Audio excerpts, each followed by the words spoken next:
Morning champions நீங்க என்ன பார்க்க போறோம்னா குவாலிட்டி ஃபேக்டர் பத்தி தான் பார்க்க போறோம். Quality factor in terms of resonant frequency bandwidth என்ன வரும்? So quality factor Q is equal to resonant frequency divided by bandwidth. So resonant ஃப்ரீக்வன்சிக்கும் பேண்ட்வித்துக்கும் உள்ள ரேஷியோ தான் குவாலிட்டி ஃபேக்டர் சொல்றாங்க. ரெசோனன்ட் ஃப்ரீக்வன்சிக்கு வந்து என்ன ஃபார்முலா சொல்றாங்க? So FR is equal to 1 by 2 pi square root of LC.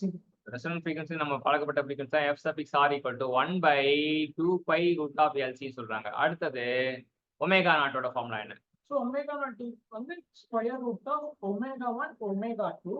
இதுல omega 1 வந்து lower cut of frequency நோ omega 2 வந்து upper cut of frequency நோ denote பண்றாங்க. So omega naught னா square root of omega 1 omega 2 சொல்றாங்க. omega 1 lower cut of frequency, omega 2 வந்து upper cut of frequency சொல்றாங்க. அடுத்தது bandwidth.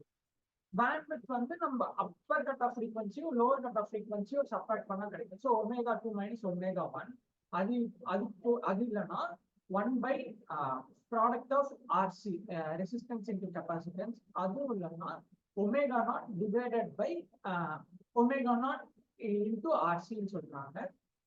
In terms of quality factor பார்க்கும்போது bandwidth equal to omega naught divided by quality factor. So bandwidth வந்து difference between upper cut of frequency minus lower cut of frequency that is equal to 1 by RC சொல்றாங்க. மேலேயும் கீழே omega naught பெருக்கிட்டா அப்ப நமக்கு என்ன வரும்? omega naught by quality factor ன்னு வரும். So omega 1 வந்து in terms of omega R என்ன சொல்றாங்க? So omega 1 in terms of omega 1 equal to omega R minus del bandwidth divided by 2. omega 2 க்கு omega 2 க்கு omega R plus delta of bandwidth divided by 2. So நல்லா தெரியும் omega 1னா சின்னவனுக்கு minus வரும், omega 2னா பெரியவனுக்கு plus வரும் அப்படின்னு தெரிஞ்சுக்கலாம். அடுத்தது ஒமேகாவும் பவர் ஃபேக்டரும் அதோட ஒய்யும் எப்படி இருக்கும்னு பார்ப்போம். when omega is less than omega நாட்னா பவர் ஃபேக்டர் எப்படி இருக்கும்? ஸோ ஒமேகா வந்து ஒமேகா நாட்டோட கம்மியா இருக்கும்போது லேக் ஆகும். ஸோ லேக் ஆகும்போது நம்மளுக்கு இண்டக்டிவ் சர்க்யூட்டா தான் ஆக்ட் ஆகும். அதே போல omega greater than omega naught வரும்போது omega greater than omega naught வரும்போது நம்மளுக்கு லீடிங் பவர் ஃபேக்டர் இருக்கும். ஸோ லீடிங்னாலே கெப்பாசிட்டிவ் நெட்வொர்க் தான் நம்மளுக்கு இருக்கும்.